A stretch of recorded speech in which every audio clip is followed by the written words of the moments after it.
Translation and purport by His Divine Grace Srila A.C. Bhaktivedanta Swami Prabhupada, Srila Prabhupada ki Jai. Translation. When a husband is fallen, one's relationship with him must be given up. So all the husbands in the room, listen to this carefully. And all the wives as well. When a husband is fallen, one's relationship with him must be given up. Purport. This is a quotation from the Smriti Shastra, as stated in Srimad Bhagavatam, 7th canto, chapter 11, text 28. Santushta lolupadaksha brahmadnya priya satyavak apramatta shuchi snigdha patim tva patitam bhajet.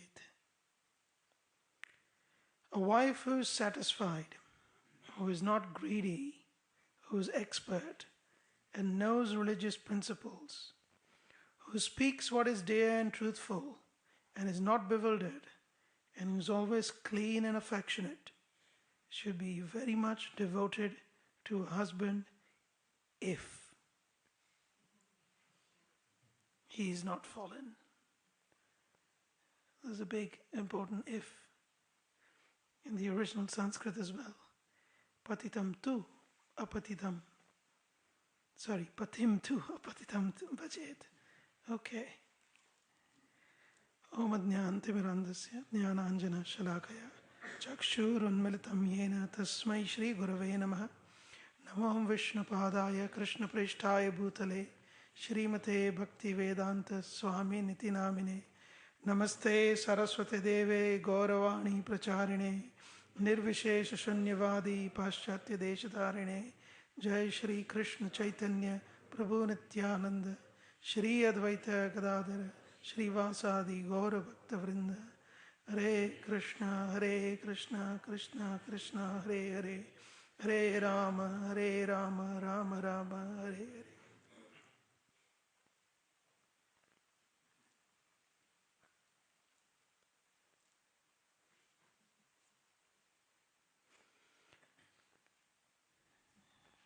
This verse is in continuation of the discussion that was going on.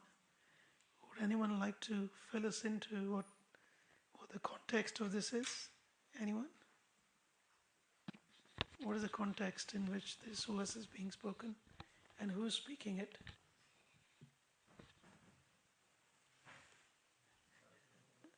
Sarvabhauma Bhattacharya is speaking this verse. To whom? To his daughter. I think he speaks to his wife. Shatirma. Shatirma, you are a Bengali, so you know. Mother of Shati. Shati was the name of Sarvabhauma Bhattacharya's daughter. And he tells his wife that our daughter should at once give up the association of her husband, Amoga. Why?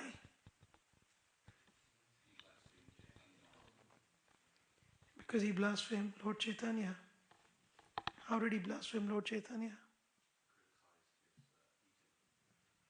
Criticized his eating so much. It's okay to eat a lot, right? Yes, with the exception that if you're in a certain, it might be okay for certain people to do certain things, but when you are in a position of exemplary authority, you cannot do whimsically what you want to do. And as a sannyasi, he's meant to control his senses and eating. And you know how much food there was that was cooked? How much? A lot. Huh? 108. Did you count them? No. I actually thought I should count them, but I did not. So Lord Chaitanya was in Puri with his associates who had come from Bengal to see him. During the Chaturmas, his Bengali devotees would come and see him in Puri. And as the Chaturmas would be over, they would return to their homes. So Lord Chaitanya was feeling the separation from them. But Sarvabhauma Bhattacharya thought that was the right opportunity to now invite Lord Chaitanya home for prasadam, because he is relieved of the crowds. So we should all know when to take the opportunity to invite seniors. So Lord Chaitanya agreed, but it wasn't easy. Initially, Sarvabhauma Bhattacharya invites him to come home and honor prasadam for every day for the entire month. He says, Mahaprabhu, now your devotees are gone back to Bengal. Please accept my invitation and come and honor prasadam for the whole month. What was Mahaprabhu's response? What was his response? Negotiated. What did he negotiate to? Oh, Mahaprabhu did not have a response. So he said, okay, at least 15 days. And then they negotiated down. And they settled with 5 days. And then he says, well, so this is 6 a.m. in the morning. Then he says, well, you should come for lunch today itself. So Lord Chaitanya agreed. And he ran home and he told Shati's mother. In Bengal, even now there is a custom. The husband doesn't call the wife by name. He refers to the wife by the children's mother. So Shati is the name of the daughter, Sarvabhauma Bhattacharya's daughter. So she is referred to in Chaitanya Charitamrita as Shatir Mata. Means mother of Shati. We don't know her name actually. So he says, Shatir Mata, come on, let's cook. Mahaprabhu is coming. And she gets really excited and they start cooking. And it is mentioned in Chaitanya Charitamrita, like a good husband, he cooks with her. So how many of you cook with your wives? Some do, which is good. Others who don't should probably take inspiration from Sarvabhauma Bhattacharya, such a great scholar. He's a big pandit, but he cooks.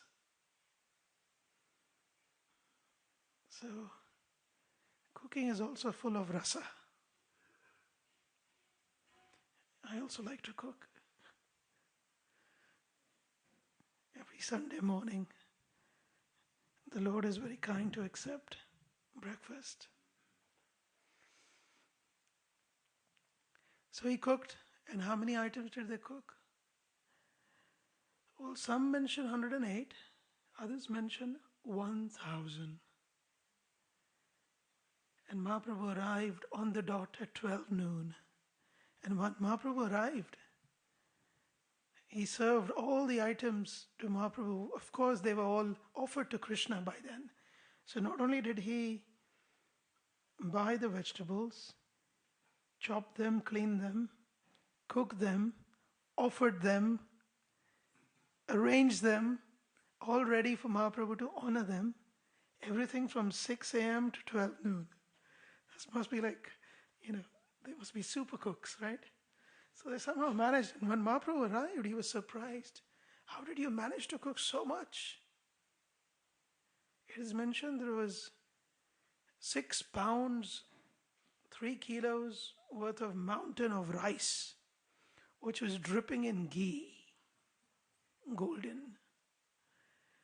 There were fried items and boiled vegetables and sweets. and cakes. Has anyone tried channa poda in Jagannath Puri? That is the original cake. If you go to Jagannath Puri, you should try channa poda. It's a cake which is offered to Lord Jagannath. And to top it all up, he also got lots of maha from Jagannath Mandir. And he offered it all to Mahaprabhu. And Mahaprabhu, looking at the feast, he said, this is all for me, one person. How am I to finish this? And Sarvabhauma Bhattacharya said, well, it's not a big deal for you. You are non-different from Krishna. And you are non-different from Jagannath.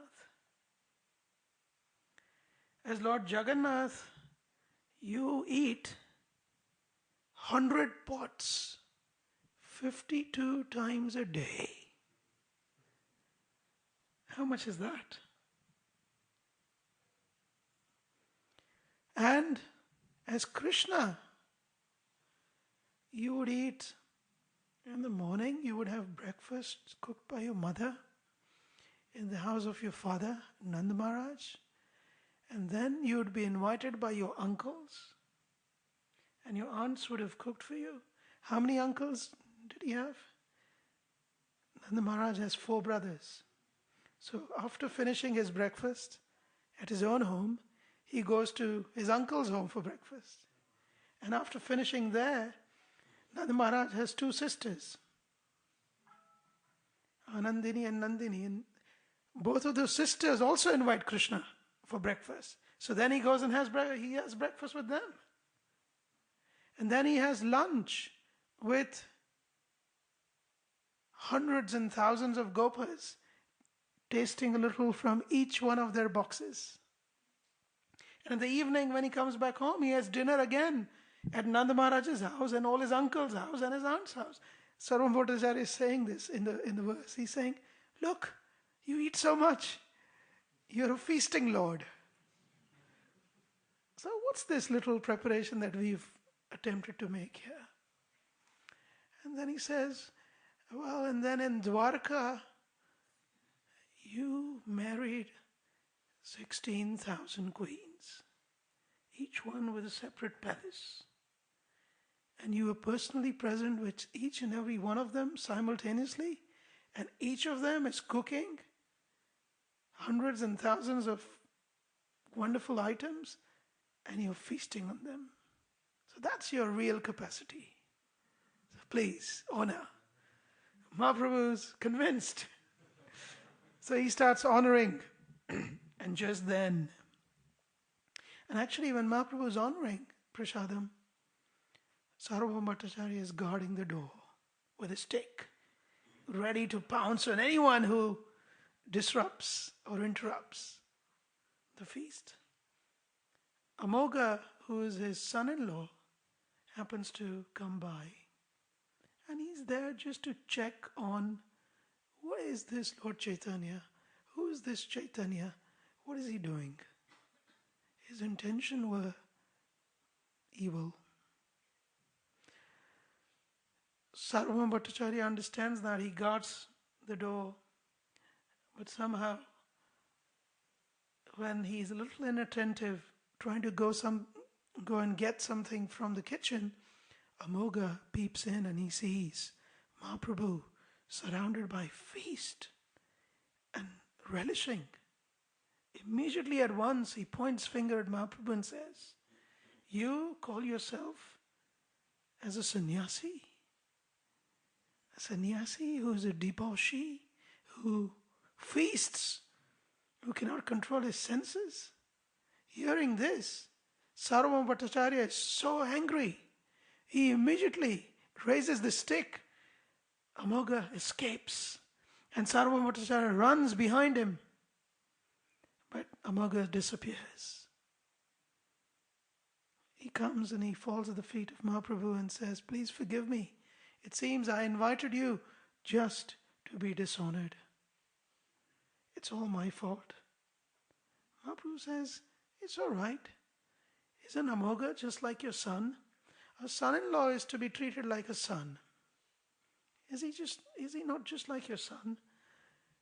You should not think too much about it. And still, Sarvabhauma Bhattacharya is not happy from within. So he continues to beg for forgiveness. And when Mahaprabhu leaves, he tells his wife, well, actually, this man Amoga doesn't deserve to live.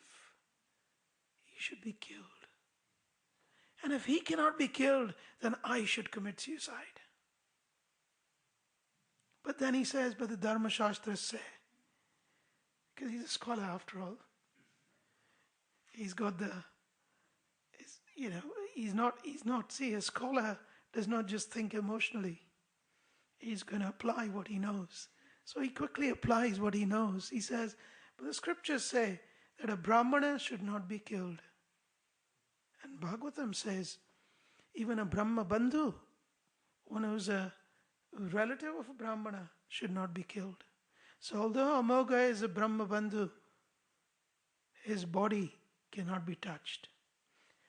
And I happen to be born as a Brahmana, so I cannot commit suicide. But at that moment, Shati's mother, she says, oh, I pray that somehow my daughter becomes a widow. And just at that moment, Sarvabhauma Bhattacharya says, yes, you're right. Our daughter should give up her relationship with her husband. And just to support what he's saying, he quotes this. What does he say? Patim cha patitam tyajet. Patim means a pati, cha and patitam, one who has fallen, tyajet, deserves to be given up. So he quotes this injunction to his wife. So this is also, because he's a Pandit, even in household affairs, he's quoting Shastra to his wife. Well, he's a good Pandit. He's a humble Pandit. A true Pandit is humble, not proud. So, in this way, he wants his daughter to give up the association of her husband. And then you shall see what happens next. How Amoga, due to the effect of his own offense to Mahaprabhu, he contracts cholera. And due to the cholera, he's having uncontrolled vomiting and diarrhea. And he falls so sick that he's about to die. And when Sarvabhauma Bhattacharya hears about it, he feels joyful. Yes! And when Mahaprabhu hears about it, he runs to Amoga and he gives his blessing. Amoga begs forgiveness. Mahaprabhu embraces him, and Amoga is revived to his good health. And then Mahaprabhu goes to Sarvabhauma Bhattacharya and also kind of pacifies him. So that is the pastime. But I think many instructive points, this particular point, and I would like to dwell on this. Patim cha patitam tyajet. And in the purport, we find Srila Prabhupada quotes from the 7th canto, chapter 11. 7th canto, chapter 11, talks about Narad Muni's instructions to Yudhishthir Maharaj about how grihasthas should lead their lives. Everyone who is a grihastha or who is planning to be a grihastha, actually, there's also instructions for brahmacharis and sannyasis in that section, but especially for grihasthas. We should read that and meditate. And in this particular verse, Narad Muni is telling Yudhishthira Maharaj, what are the qualities of a good wife? There are 8 qualities of a good wife. I can see some of the men are smiling and eagerly taking notes. But wait till the last 2 words. Okay, so the good qualities in a wife. First, santushta. She's always satisfied with whatever she is given, whatever the capacity of the husband is. Not always demanding, give me more, give me more. One sari is not enough. His Holiness Giriraj Maharaj once told me that his father, who was a big lawyer, actually he was a lawyer for the President of America, and he once, there was a birthday party of his sister, Giriraj Maharaj's sister, when they were young. And his sister was taking too long to come out from her room. So the father went to ask, what's going on? And she was sobbing, crying. And the father inquired, what's wrong? Is everything okay? It's your birthday today and you seem so unsettled. And she said, oh, Dad, I just don't have the right pair of shoes to wear. And then Giriraj Maharaj said, she had 3,000 pairs, but she couldn't find the right one for her birthday. So sometimes, men, women, by the way, in Kali Yuga, men can act like womanly and women can act manly, and, there's fluid genders and all kinds of things. I heard someone tell me that there's a fluid gender, so you could be men in the afternoon and women in the evening, and before you sleep you can be men. All kinds of things are going on. I've got no opinion about it because I never felt like that, so I don't know what it's like to feel like that. But all these qualities have to be exemplified in men as well, by the way. Santushta. In female, santushta, which means always satisfied. Second, alolupa. Alolupa means one who is not greedy or envious about what the others possess. So she is happy with what she has. She does not envy the neighbor's wife. Third, daksha. She's an expert in managing all the affairs of the household. The tradition is, whatever the man earns, 100% is given to the wife. Yes. And she's the one who decides how the money will be used. So the men should learn that too.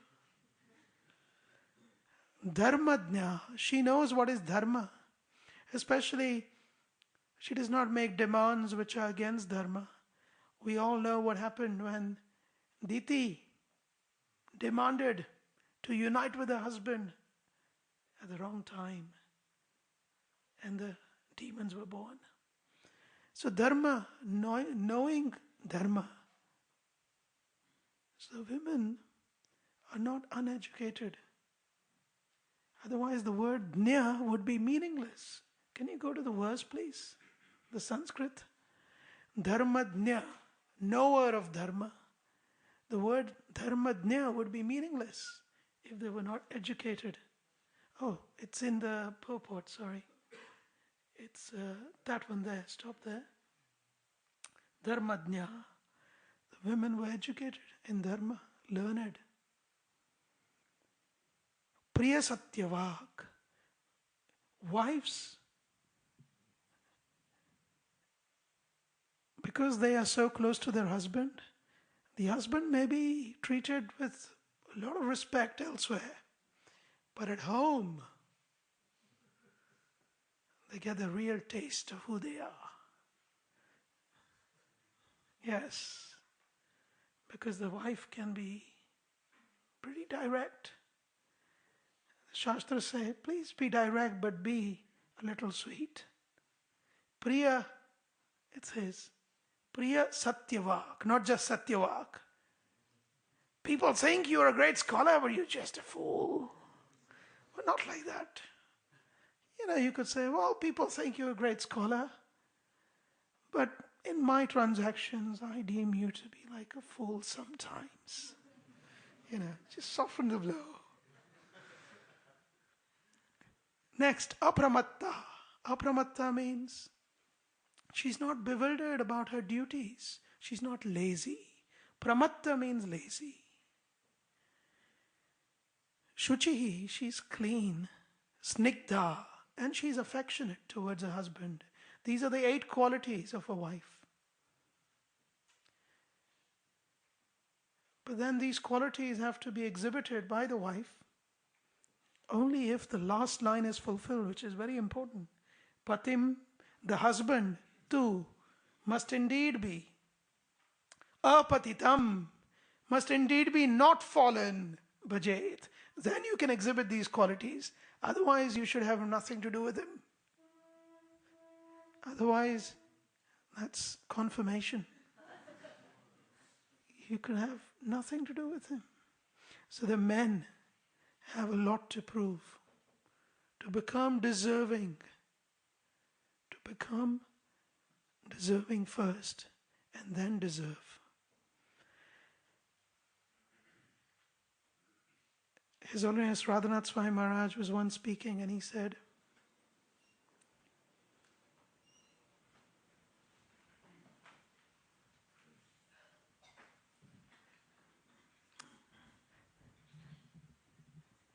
men want to be, men, they want a wife who is chaste, beautiful, attractive, eager to serve, just like Mother Sita. But they don't want to become like Lord Rama. So, it doesn't work that way. What is the duty of the husband? What is the prime duty of the husband? Anyone? Men or women? Huh? Give protection? Okay. Huh?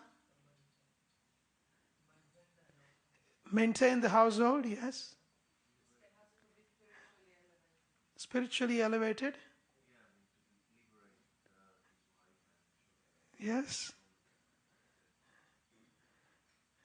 So Rishabdev had 100 sons, all of whom were to get married, or meant to get married. They did not. All of them did not, but they were meant to get married. And he instructs in the 5th canto of Bhagavatam, chapter 5, very instructive, verse number 18, 5:18. It is mentioned that these 6 personalities, roles rather, have a huge burden to carry. The verse says, Gurur na sasyat. One should not become a guru. Swajano na sasyat. One should not become a brother, a well-wisher, a friend, a family member. Pita na sasyat. One should not become a father. Janani na sasyat. One should not be a mother. Daivim na tatsyat. One should not become worshipable deity or a lord. Na patish cha sasyat. Neither should one become a husband. Neither should one become a husband if namo chayet yah samupeta mrityum. Samupeta mrityum. Mrityu means death. Samupeta means when it comes face to face. When one comes face to face with death, if one is not able to guarantee that you've given enough, ammunition to your dependents to deal with death. If you have, then you are worthy to become a demigod, a father, a mother, a well-wisher, a guru. If you have not equipped, if you have not given your dependence Krishna consciousness, you're not worthy to be a father. In fact, Vishwanath Chakravarti Thakur reads differently. Jiva Goswami in Bhakti Sandarbha, this is the reading that he gives, the one that I just mentioned. Vishwanath Chakravarti Thakur also gives an alternative reading. He says, even if one is approached to become a husband, even if one is approached to become a guru, even if one is approached to become a guide, even if one thinks of becoming a father, thinks of becoming a mother, one should restrain oneself if they cannot guarantee that their dependents will be given access to spiritual life. Just to be clear, the role of these individuals is to provide the access.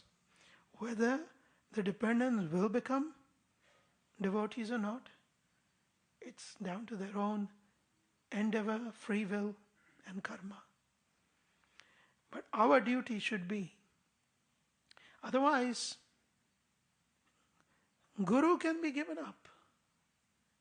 We have the example of Guru being given up. In the 8th canto, chapter 23, we have the example of Bali Maharaj. Shukracharya, the Guru, he says, Bali, you're being fooled by this little boy who is none other than your arch enemy, Vishnu. Bali says, enemy, Vishnu? My forefathers, Prahlad, he worshipped Vishnu. Shukracharya says, well, he's just going to usurp your entire kingdom, all the 3 worlds. He'll take everything from you. Bali says, if it's Vishnu indeed who has come in this form, then I surrender to him and I give up you as my Guru. So Guru can be given up if the Guru cannot guarantee bringing one closer to Krishna. Swajano na sasyat. Swajana, one's own family members can be given up. Vibhishan, when he was with Ravana, he was his dear brother. Actually, between Kumbhakarna, I forget the name, there's one more brother, and Vibhishan. Vibhishan was the dearest brother of Ravana. And yet, Vibhishan gave him up. Swajana should be given up if the Swajana is fallen. What is the definition of fallen? Srila Prabhupada says, in the purport to the previous verse, Prabhupada says, one who does not follow the 4 regulatory principles is fallen. That's a tall order. One who does not follow the 4 regulatory principles. But we will see this, if time permits, we will see it in proper context. Pita, father, can be given up. We have Prahlad Maharaj giving up his own father, Hiranyakashipu.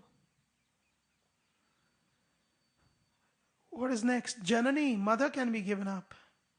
We have Bharat giving up his mother, Kaikeyi, who wants him to become the king of Ayodhya.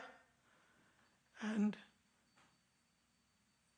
he says, well, you're coming between my service to Ramchandra, so I'd rather give you up as my mother. Daivam. Daivam means being a demigod, can be given up. We have in the 9th canto, 9th chapter, a beautiful pastime of Khatwanga Maharaj, who was commissioned by Indra. Indra was fighting the demons, and he did not have enough strength. His demigod army had not enough strength. So he had to commission Khatwanga, who was ruling the earth, to come and fight with him. And Khatwanga Maharaj fought with Indra, pushed back the demons. And at the end, Khatwanga Maharaj was talking to Indra. Indra said, "What would you like as a boon?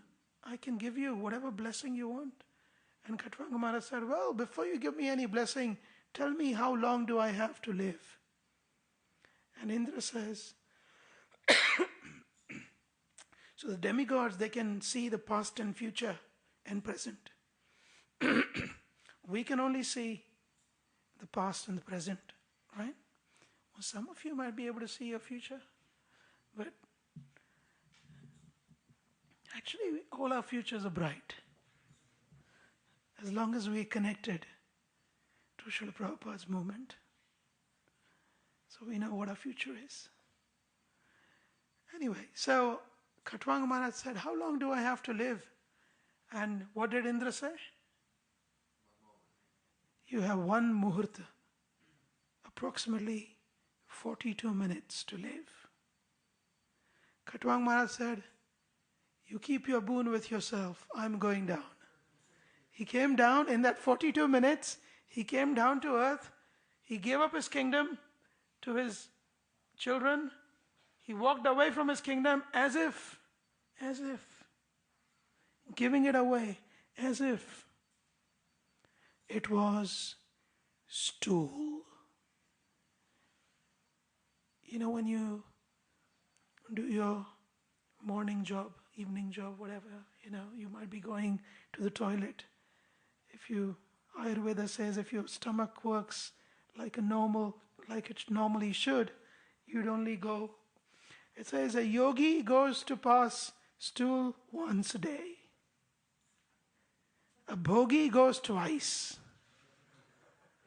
And a rogi goes more than 3 times. Bhogi means one who is indulgent. A rogi means one who is diseased. He passes stool more than 3 times.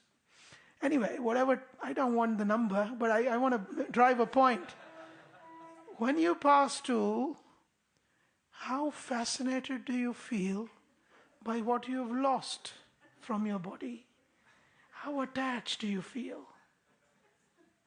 How much do you crave and cry for that departed stool? Not at all, right? That's how Khatwanga Maharaj gave up his kingdom, as if it was just stool. I couldn't even care less think about it. This was his detachment, and he meditated on Vishnu, and he went back to Godhead. He gave up Daiva, he gave up Indra. So, if demigods cannot take you closer to Krishna, they are worth giving up. Patishcha sasyat. Husband can be given up. We have the example in 10th canto. Oh, actually, 2 examples. Now, 4 examples. Yeah. Oh, you can do a crescendo of examples. 10th canto. Quiz. Can you tell me examples, 10th canto, of wives who gave up their husbands? That's chapter 23, isn't it? Huh? Dharma Patnis. Yeah. So that's chapter 23, but before that. Yeah. Kaliya's wives. What did Kaliya's wives do? Kaliya was sleeping, and they were fanning him, and they wanted to make sure that he does not wake up. Whenever he wakes up, he creates havoc. Yeah? But when Krishna came, they actually, for those moments, stopped fanning Kaliya. And what did they do? Huh? Yeah, they prayed to Krishna. Their attention was diverted from Kaliya to Krishna. What chapter is that? 10th canto, chapter 9, I think. Chapter 9. And then chapter 23 is Brahma Patnis. And then you can go crescendo. You can go all the way to the highest who left their husbands, the gopis. Yeah, you have the Rasa Panchadhyaya. The Rasa Panchadhyaya is all about how the gopis only saw Krishna as their real husband. So we see that many examples of being given up. And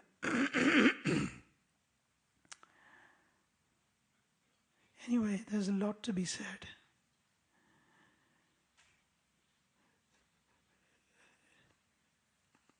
I will skip most of it and go to something practical.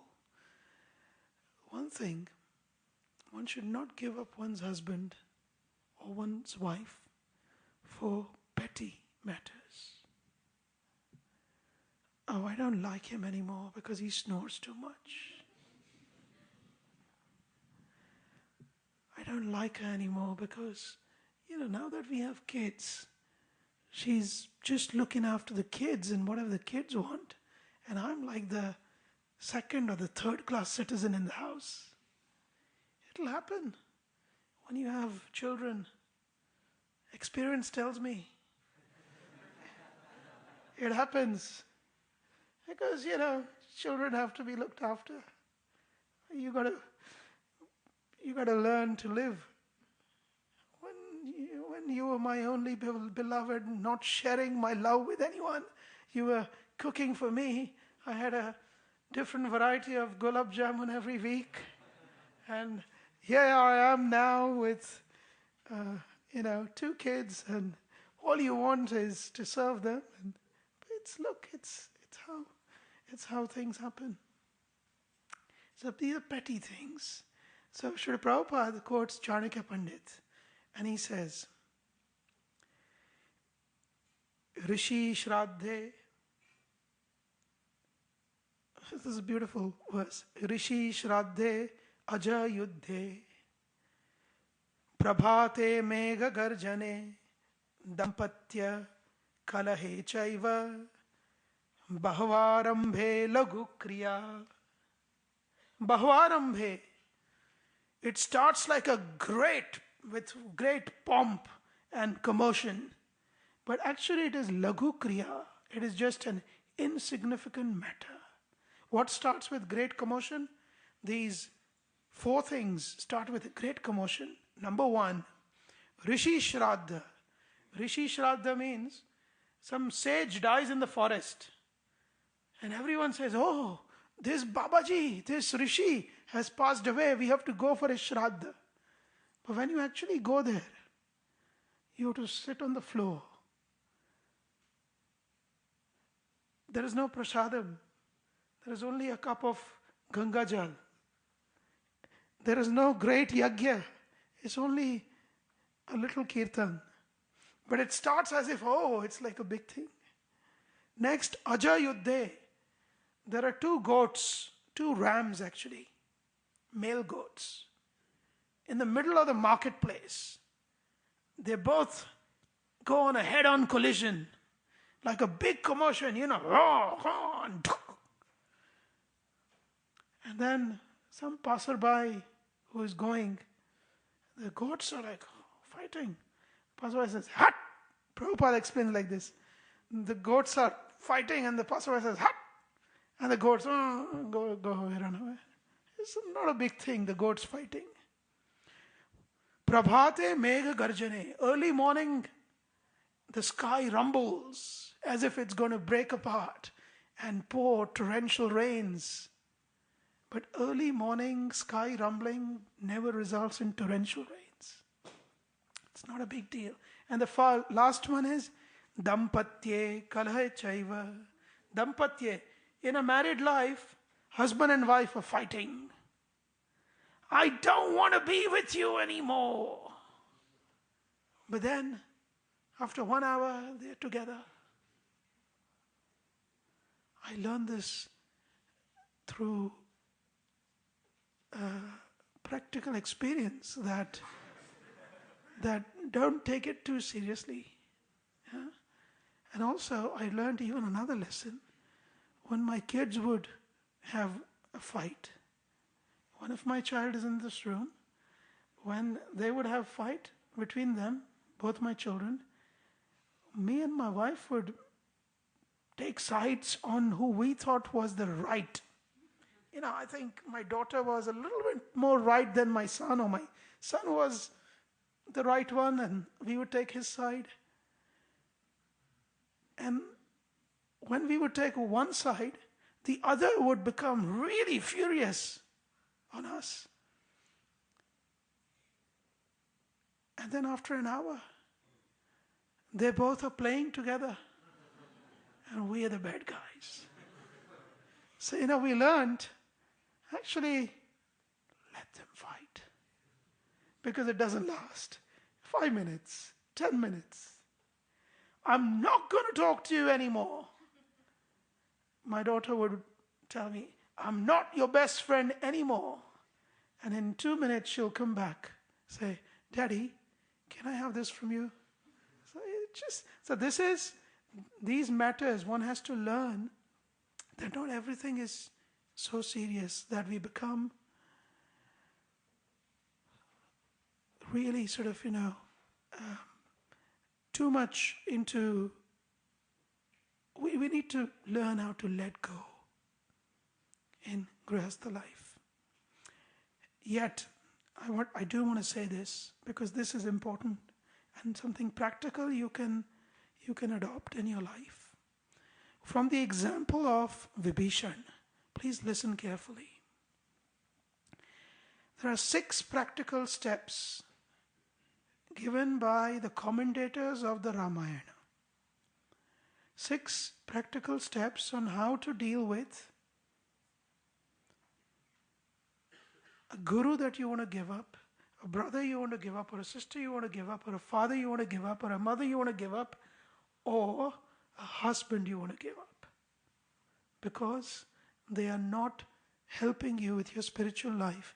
You don't just give them up whimsically. One day, walk away. No. There are 6 steps. Step number 1, first and foremost, please, if you are in a relationship, and I speak to all the mothers here, all the ladies here, please acknowledge, start with acknowledging, first step, acknowledging the reality that actually there's something wrong in this relationship. It's very one-sided. It's not satisfying. Open your eyes to the truth.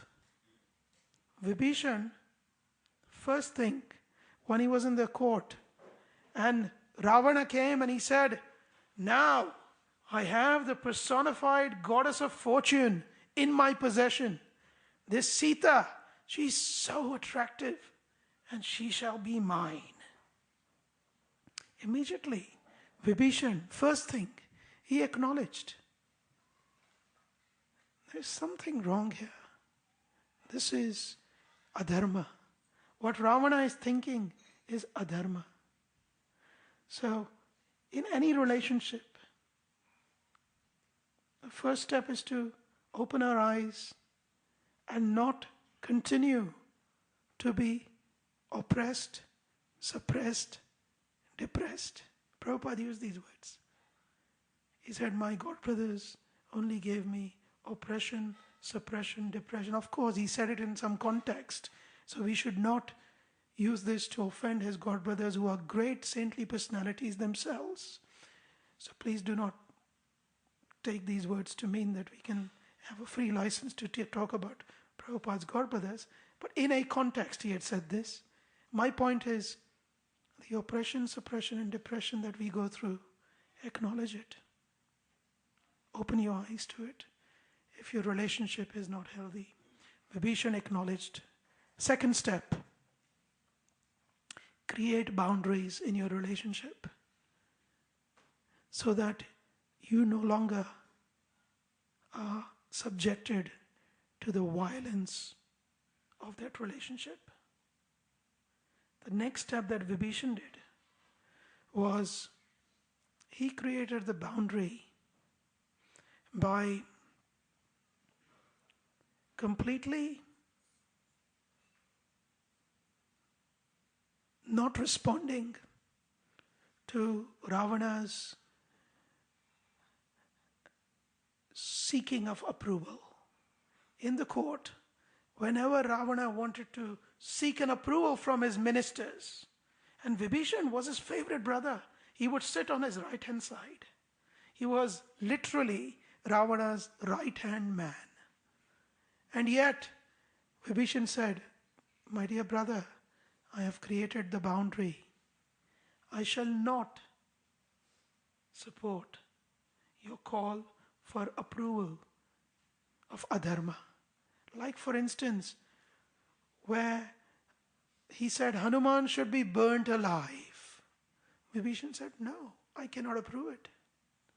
Like he said, we should attack Ayodhya proactively. Vibhishan said, "I cannot approve it." He said, "I will forcibly marry Sita, even though she does not want me." Vibhishan said, "I cannot approve it." He set boundaries. So first step, acknowledge it. Acknowledge the problem. Second, create your boundaries. Third, harmonize through communication. And we see that in case of Vibhishan, he tried to harmonize by getting counselors involved. So there were some ministers like Anala, Panasa, Sampati, Pramathi. There were elders like Malyavan. There was his sister-in-law Mandodari, the wife of Ravana. There was his own wife, Sarama. And in fact, there were some commoners, common demons like Trijata. Have you heard of Trijata? When Sita Devi was in Ashoka Vatika, where she was kept by Ravana, she had an attendant by the name of Trijata. She was a beautiful, standards of beauty lies in the eye of the beholder. So she had 3 heads and 3 buns of hair on each one of the head. So she was known as Trijata. But she was pretty by the demon standards. And she was very learned, very educated. So Trijata also advised Ravana. Malyavana advised Ravana. Malyavana is his grandfather, Ravana's. He advised Ravana, "What you're doing is wrong." Mandodari advised him. Sarama, the wife of Vibhishan, advised him. Panasa, Anala, all these ministers, they advised him. So the next step is to try to harmonize the relationship through communication. My dear husband, you're not really acting in the character that you portray in front of others. You're not really acting for your own spiritual welfare. You communicate. Try and harmonize through communication. Next, if that doesn't work, remain anchored in your own bhakti, in your own devotion. And we see that Vibhishan, he said, "I don't need to attend your court anymore.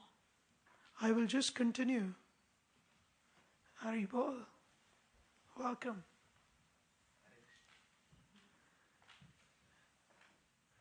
Vibhishan said, I won't attend your court anymore, Ravana. I do not wish to support you. So he started to become aloof. And finally, he reached out for support. He sent a message to Ramchandra, I cannot live here anymore. Even us, even the women, you don't have to suffer silently. Many a times women and men suffer silently, alone. It doesn't have to be that way. Actually, I mentioned Trijata. It reminds me that even Mother Sita, she was in the custody of Ravana, surrounded by demons, had no idea of what was happening outside of that closed arena of Ashoka Vatika, had no idea of how many years had passed or how many millennia must have passed, because she had no sense of time. She was practically living like a stone, suffering. And she could only feel the suffering because she was thinking, how much is my dear Ram suffering in my separation? And in that suffering, she was not alone. I think this is a very important point. She confided in Trijata, who was her constant companion. If you read Valmiki Ramayana, you will see Trijata was always supportive of Sita. And Trijata was the one who said, I have a strong sense that your Ram will come and personally take you back. So we need that reaching out for support, not to suffer alone. And finally, one must act with clarity that Vibhishan had. When he saw that everything else failed and nothing else was possible, he gently, consciously, considerately walked away from the kingdom of Ravana. And with him walked away the very last straw of piety that existed in the kingdom of Ravana. You see, Ramchandra was almost on the cusp of entering Lanka, but for some reason he did not advise the monkey army and his soldiers and the bear army to attack Lanka, as if he was waiting for something, some signal. And when Vibhishan left Lanka and joined Ramchandra, Lord Ramchandra said, now, that one Vibhishan, that one devotee Vibhishan was keeping the entire Lanka together. That Lanka could not be penetrated because it had one devotee Vibhishan. Now that he is left Lanka, all its guards are down. So Ramchandra said, now we attack Lanka. This is the power of one devotee. So, but he walked away when nothing worked. So these 6 steps: acknowledge the reality in your relationship. Create the boundaries and see if that works. If not, try and harmonize through communications. If that fails, remain anchored in your own bhakti. If still things are difficult, reach out for support. Do not suffer alone. And finally, act with clarity. Srila Prabhupada told some of his disciples who wanted to separate, Prabhupada said, live separately. Do not get married again. That was Prabhupada's principle. You know, Prabhupada also said, marriage is like Dilli ka laddu. You know what that is? Who knows what is Dilli ka laddu? Yeah, what is Dilli ka laddu?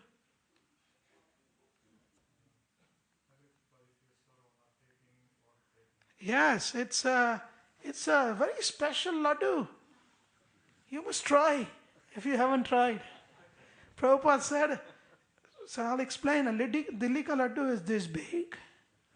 It's made from pure ghee mixed with dry fruits, pistachios and almonds and cashews and all kinds of nuts and cardamom and saffron.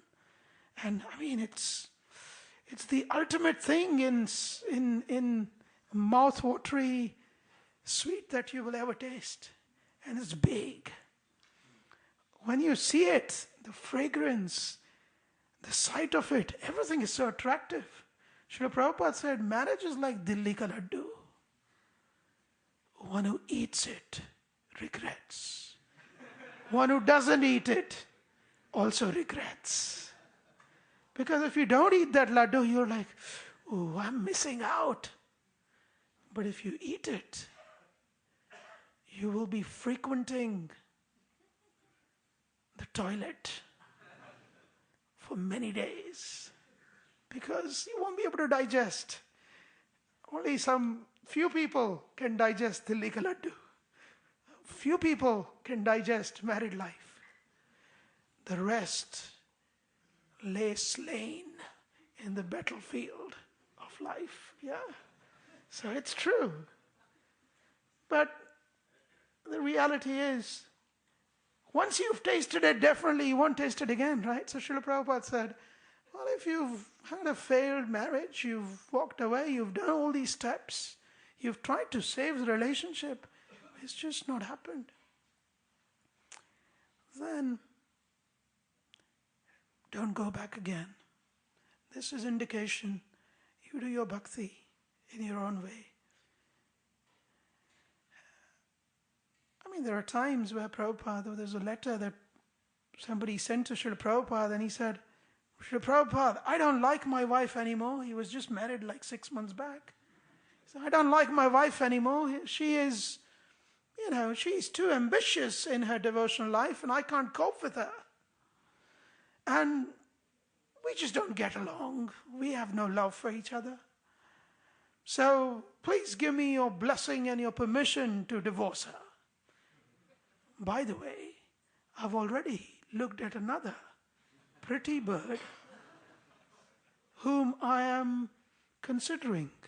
So please,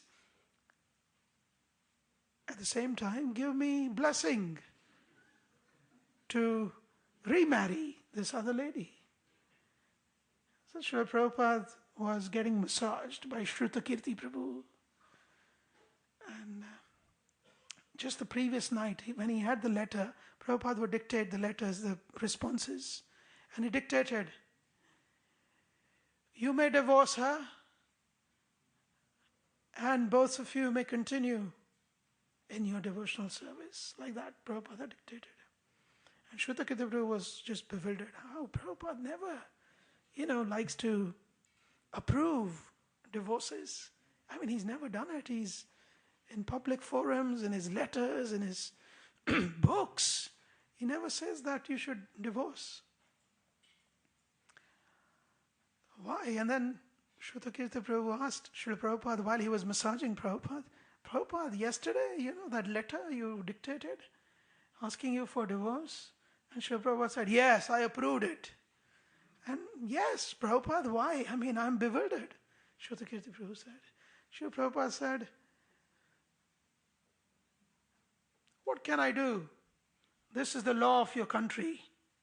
Divorces are allowed. And Shrutakirti Prabhu wasn't satisfied with the answer. So Shrutakirti Prabhu said, no, but Prabhupada, yes, divorces are allowed, but, it's not appropriate.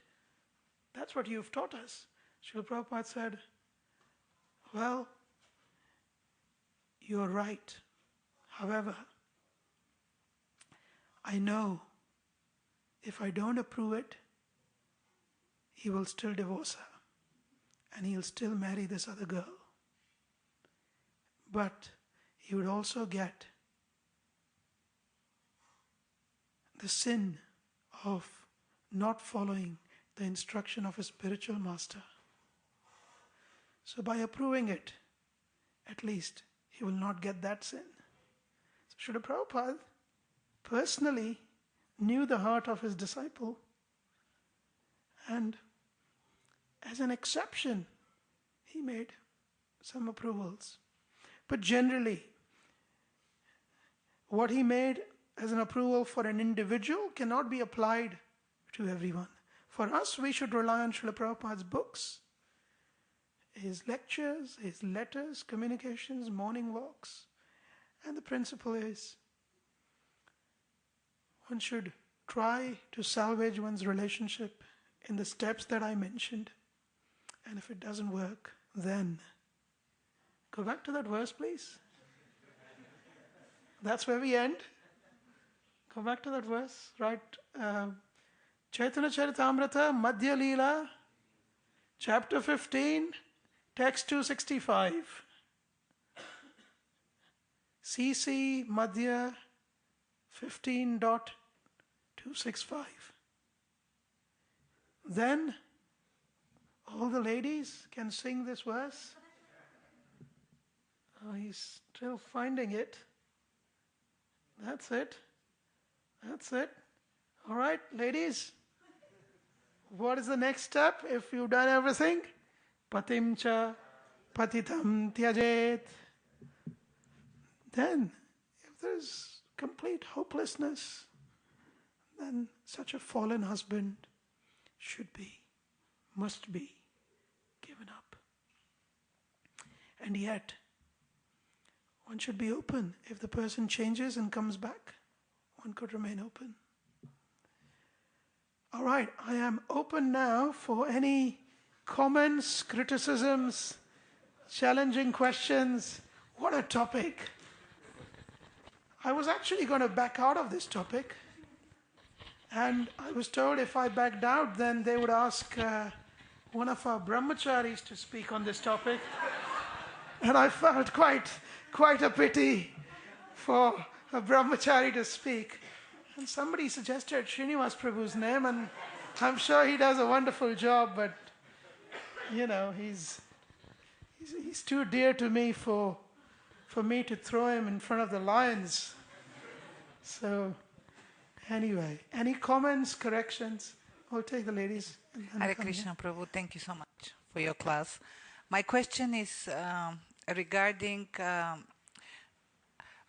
see contradictory because you said the husbands, so they should provide for, not they should provide, but they should, how can someone guarantee that someone else is going back to Godhead if the choice doesn't lie in their hands? Yes.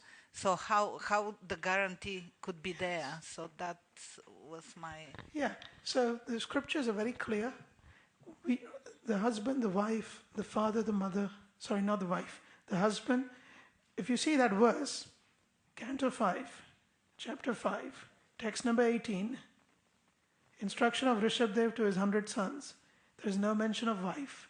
Wife is excluded from this particular verse. But the husband, the father, mother, etc., what is required is that they should make provision for their dependents to be able to face death. And that provision is made by giving them introduction to spiritual life. That's the only guarantee they have to give. They have to facilitate that.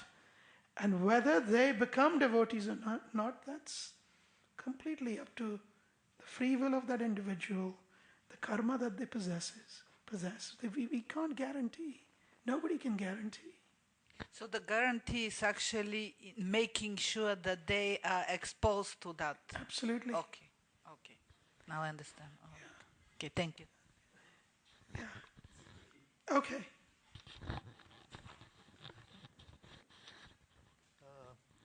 I'll come to you. Yeah. Govinda Swami, he said, household life, grahastha, is greater than sannyas. The tapasya is so much greater. Absolutely. Yeah. Absolutely. Like Tamal Krishna Maharaj, Sri Prabhupada once told Tamal Krishna Maharaj, we all know this. He said, so in our society, all women should be married and all men should be brahmacharis. So, I mean, and Tamal Krishna Maharaj asked Srila Prabhupada, how is that possible, Srila Prabhupada? All men are brahmacharis and all women are married? So, Srila Prabhupada didn't answer that, almost as if telling him, you figure that out. He didn't answer. And I asked Tamal Krishna Maharaj in 1995, August, I asked Tamal Krishna Maharaj, it was like a one-to-one discussion, and I asked Maharaj, did you ever find the answer from Prabhupada about that? And he said, no, he never answered that. I asked him on 2 different occasions. He didn't answer, almost, wanting me to figure it out. But by reading his books, I figured it out. And I said, what is it? And he looked at me and he said, I'm getting late. You go and figure it out.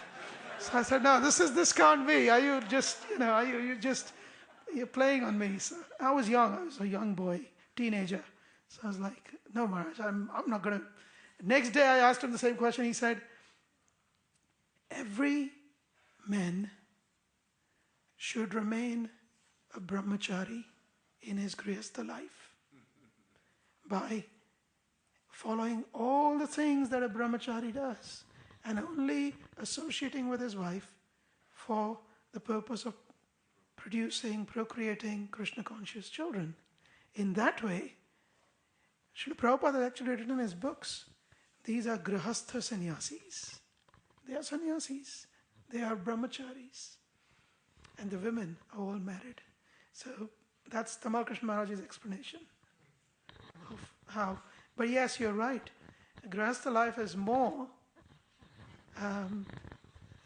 difficult than any other life. I mean, you find sannyasis and brahmacharis with the latest gadgets and flying in the best, whatever, big cars and all kinds of, and then you have the poor grihasthas trying to,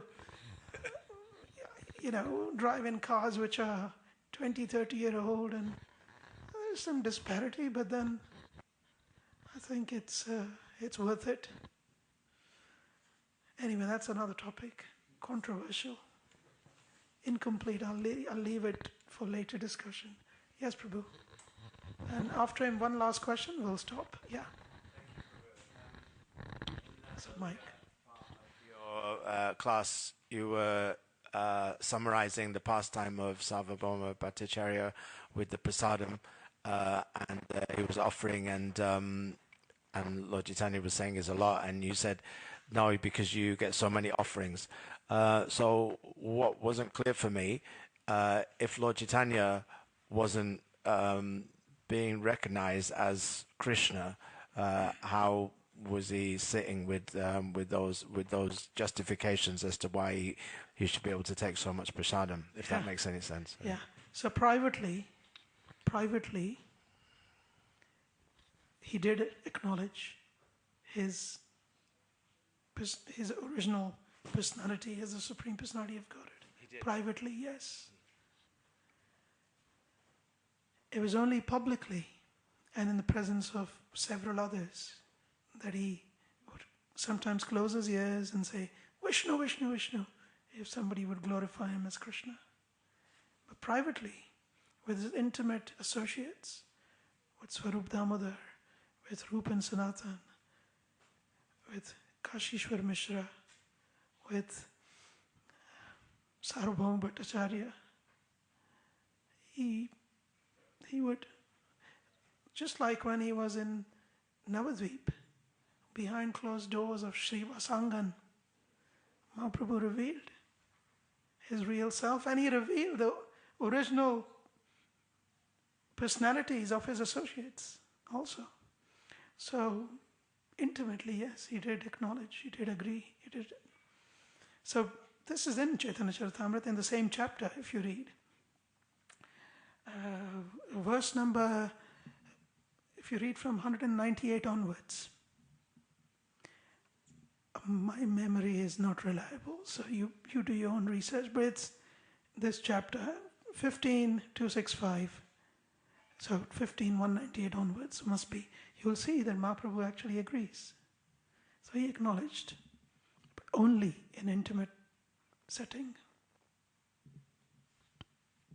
And we find that not just at this instance, we'll find it in later instances and previous instances also. So in the Adi, Madhya and Antya, all three.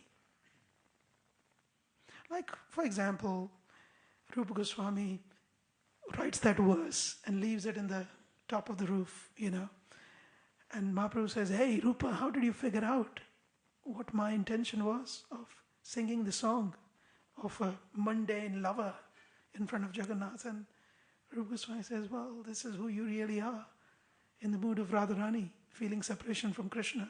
And he acknowledges. So, okay. Thank you. Thank you. One last question before. Any, ladies, any criticisms or anything you want to, I'll just fold my hands and accept it. This is your opportunity. No? Okay. Mothers are always kind. Women generally are kinder than men. More forgiving, kinder, except if you're a daughter. Yes. Hi Krishna. So far, nearly all the senior women I have met who are married display all these qualities. But I have so far not met one unmarried woman who displays all those qualities. So I imagine it's the same way around for women when they look at men. So how does one stay tolerant in marriage until the other partner acquires all the respective qualities? Oh, so it's a long question. He hasn't found anyone who has these qualities that are identified there. And maybe you're looking for one? No. I'm saying like every woman who is married, and I imagine every man who is married, most at they least, have these qualities. They display these qualities. Yeah, but not before they're married. Yeah, so there must be some tolerance. Yeah, that's right. Of each other. I was in Chicago attending a mock fight game between. So I had a friend who was boxing. He was into boxing, and then this was just like a practice fight, but real, with real gloves and sort of people putting. Yeah. So he was in the ring, and before he went in the ring, I said, well, how do you actually train yourself to accept these blows? I mean, your question is something similar. How do you train yourself to accept these blows? And he just said, well, you jump into the ring the first time, and you just expect it. And then once you start getting hit,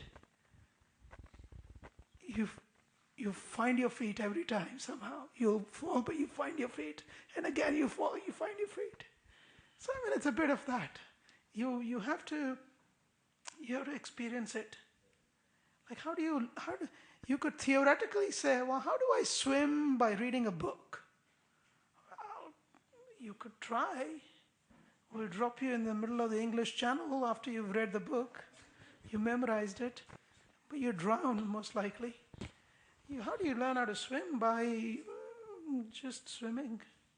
How do you get into a relationship and try and work on these qualities? By just getting into the relationship and working on them. I don't think there is any magic, and if anyone gives you some sort of a magical advice, you do this, this, and this, and you all set. Oh, please come and tell me, because I'll try and use it. I haven't found anything. But honestly, Shastras are very clear. With every samskara and vivaha samskara, in the vows, you take these vows with a view that these will be constant reminders. I'm not there yet, but I'm taking this vow so that it's a constant reminder for me to act in that way. So that's the way that's why the samskaras are important. And then you just kind of, you build your muscles as you go along, kind of a thing. Thank you very much. Yes. Just, I'm over time now. Yeah.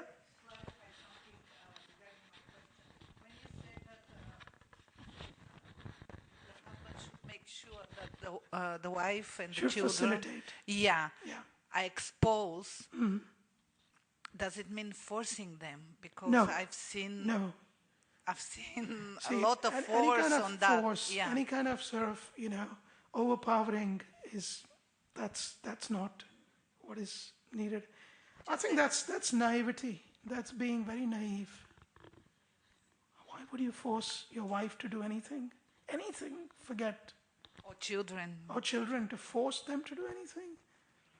You'll gain nothing but a lot of contempt from the wife and children if you force them. The way is the way of love. The way is the way of example. Show by example. The way is not the way of pointing finger. You do it.